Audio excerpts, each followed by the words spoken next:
All right, Annette. So I saw Wonder Woman, and I'm finally getting a review up about it.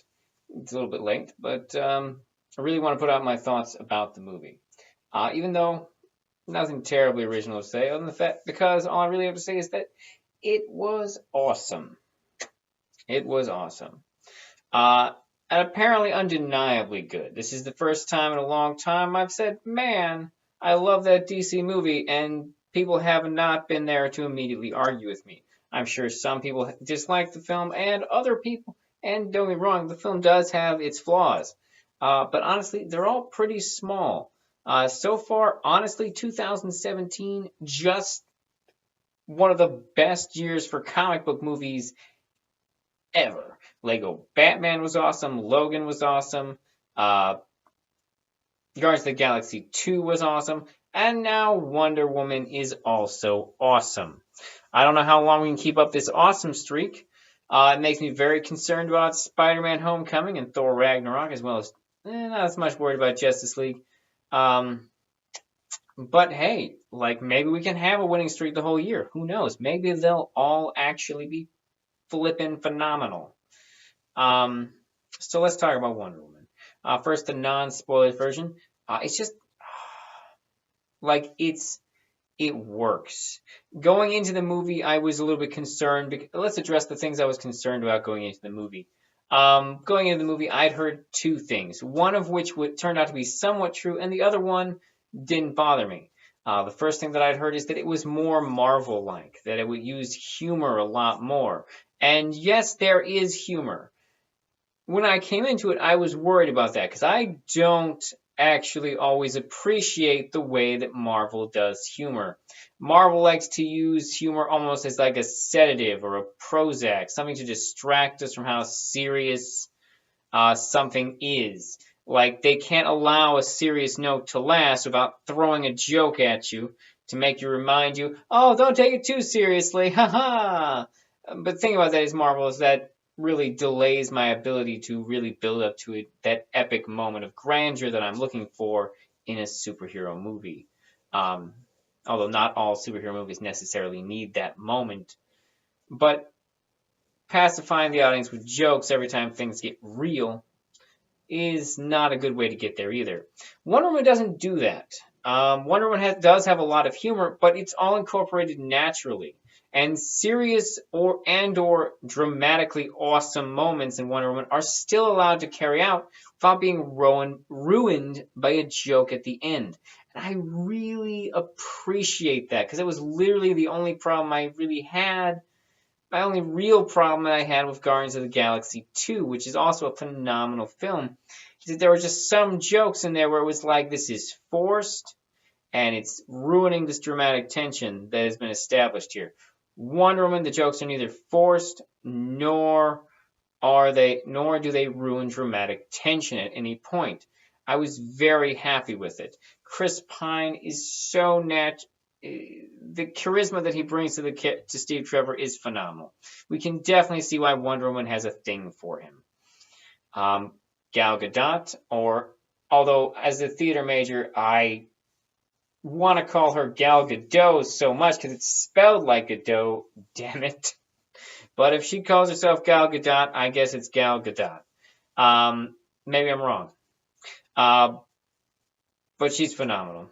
She's phenomenal. I will admit, I always pictured Wonder Woman being a little bit more jacked. But who cares? She does a phenomenal job. Super strength is not necessarily proportional to actual muscle size anyways, if comic books have taught us anything. And she's just so, she just delivers this such, the main takeaway you need to understand is I've never seen a movie where the female heroine was carried out this way.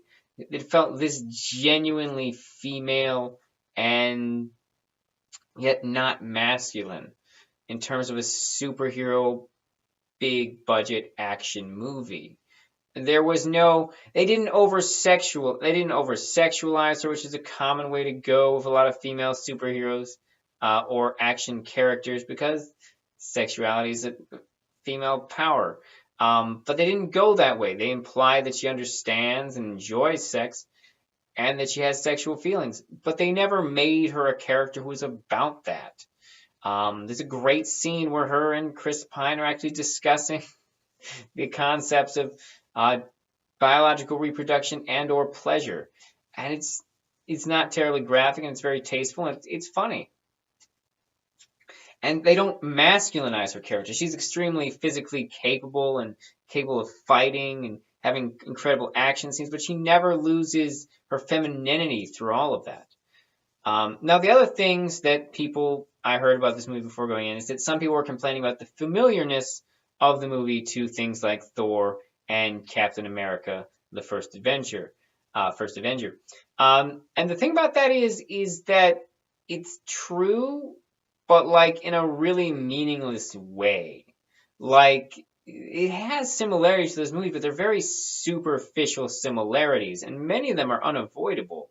For starters, the comparison to Thor is very loose. For starters, they both of their characters are based in mythology, so you're gonna have that. They have a lot of mythological similarities, and if you're gonna get bitchy about it, let's consider the fact that Wonder Woman was published like 2 decades before Thor.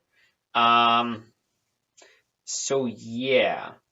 Um, the references to Captain America: The First Avenger also kind of very superficial. Yeah, it's a period piece during a war. It's also a superhero movie. It's kind of the extent of that. I mean, sure, his Steve Trevor's kind of Captain America-ish.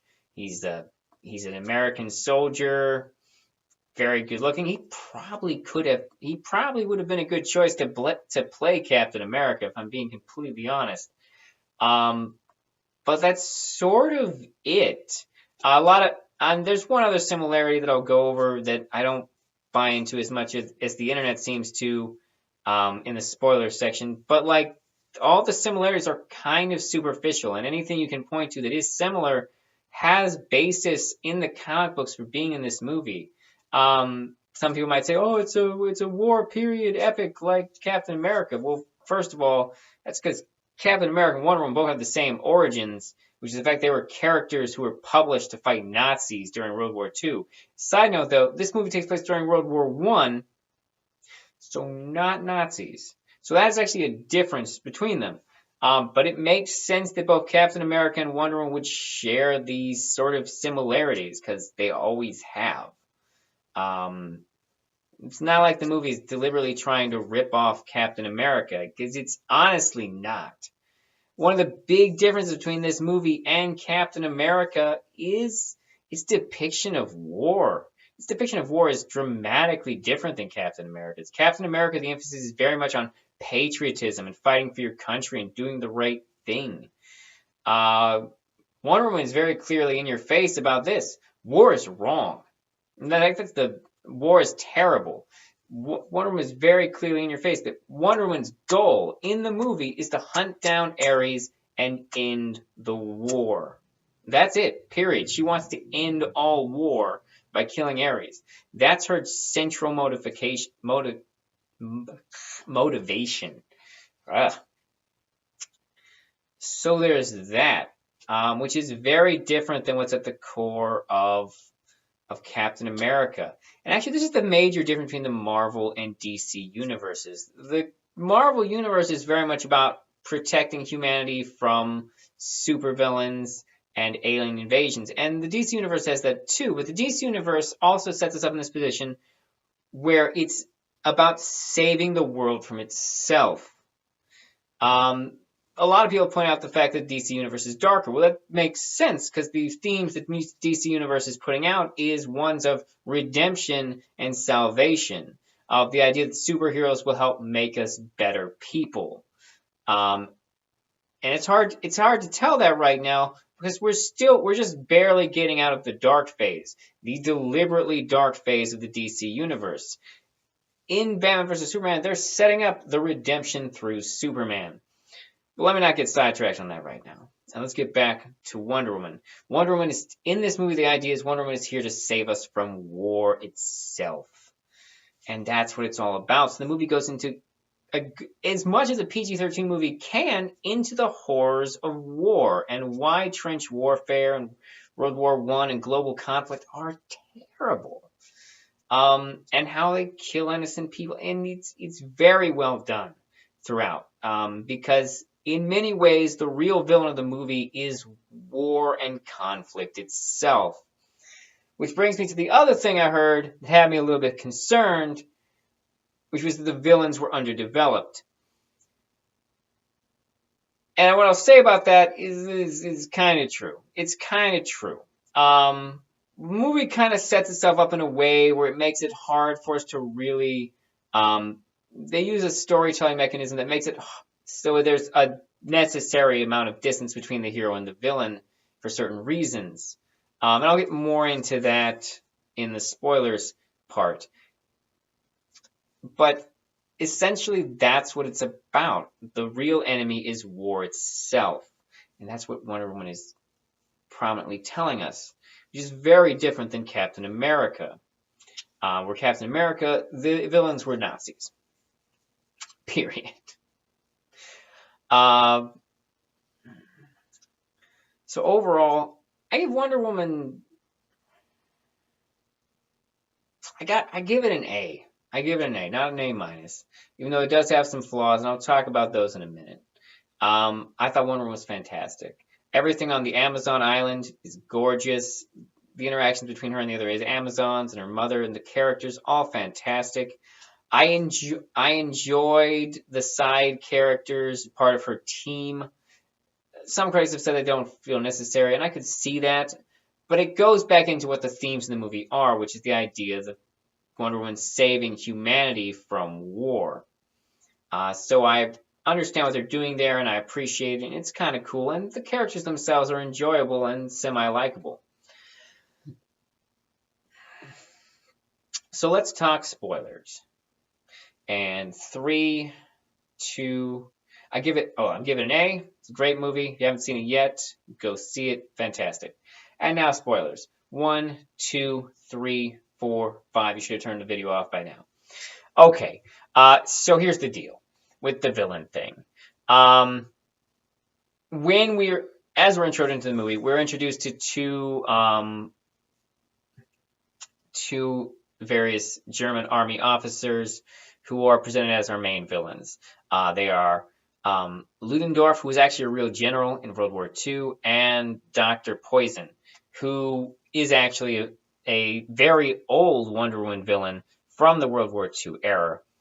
Now, and the thing is, they have character development, and they're there. They don't really have a strong relationship to Wonder Woman herself. They don't even really know who she is.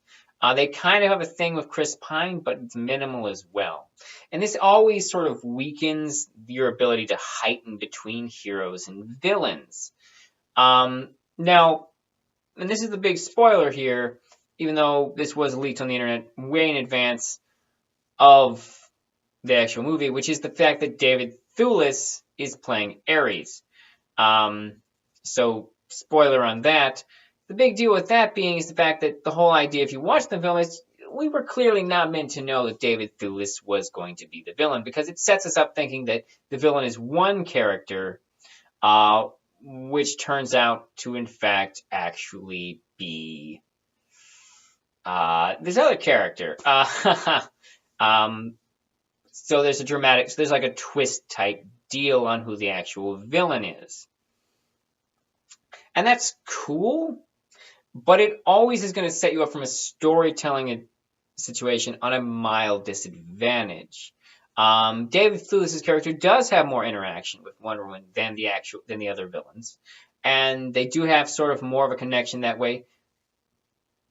But primarily, the dynamic between Wonder Woman and Ares is built up on the things that Wonder Woman has learned about Ares without actually having met him, and that sort of strengthens it a little bit. But it cannot emphasize this enough. To have a truly great villain-enemy dynamic, you need to have that element of interconnectedness. You have to feel like their destinies are intertwined on some level to hit that truly epic note that you want from, say, a Heath Ledger's Joker. Um, I'll even or like Kurt Russell's ego in Guardians of the Galaxy. Um, you need that connection to your main character where the villain is just as central to the story as the hero. Now, technically, Ares is central to the story, but in kind of an abstract way, because we don't actually witness the character dynamic. And so it works, but I gotta say it could work stronger. Like if they had more of a character connection, that will always be stronger. The movie does the best it can with the limitations it sets on itself in terms of this. Um, and from a thematically it works, and I can appreciate and enjoy that. But some people are going to want that deeper character dynamic between her and the main villain. Now, part of this is, of course, now like I was saying, part of this is because she spends most of the movie thinking that Ludendorff is actually Ares, and of course he's not. Because if you checked IMDb, I think they gave it away. Or someone gave it away that David Thewlis was playing Ares, and I read about it. But anyways, the point is, the villain, the limitation they set on themselves for the villain, they do the best they can with the limitation they set on themselves.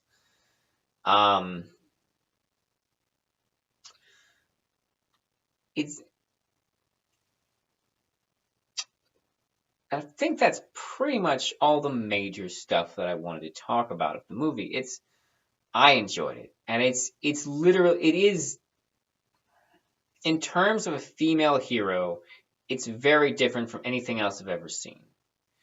Even other movies with very good female characters, I can't think of another female hero that has felt this real to me and this feminine without losing any of that, while still remaining badass without losing any of that femininity. And I think that's incredible. And I feel like the way its themes and how it depicts war makes it astoundingly well done. I have to say, I loved this movie. I really did. This has just been a fantastic year for comic book movies. I don't even know what to think at this point. The next movie's coming up, of course. Spider-Man Homecoming, of course, the next big comic book movie.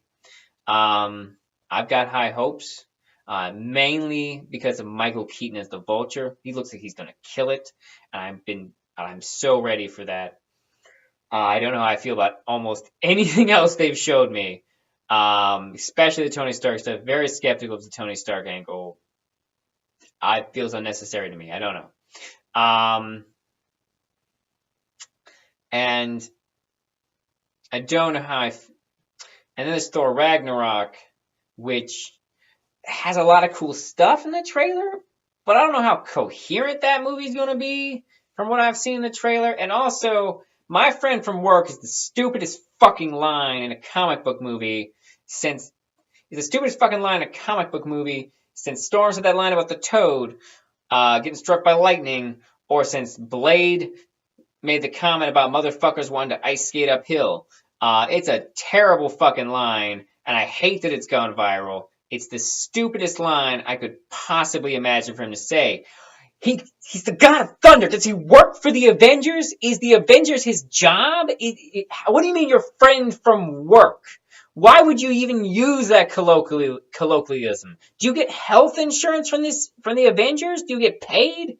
Why would you even think of this as a job? Why wouldn't you say he's my friend from saving the Earth or anything that sounds remotely Thor-like? It's a garbage line. It's garbage. Hate it. Ruins that whole trailer for me. Then, of course, after that is Justice League, which I have very high hopes for. Don't know how I feel when I'm hearing about Joss Whedon doing reshoots. I don't know. Although, to be fair, all movies get some level of reshoots. We'll see how that turns out. Also, they could just be saying that to make haters think the movie is more Joss Whedon. to try and convince people that Joss Whedon is part of the event, made the Justice League movie. Uh, but yeah, it's a hell of a year for comic book movies. Please do like, subscribe, comment. Please watch my 8-ball videos if you like weird, dark humor. Um, also, watch my other reviews if you just like hearing somebody talk about movies and stuff. All right, I actually talked about this movie a lot. Go see it if you haven't already.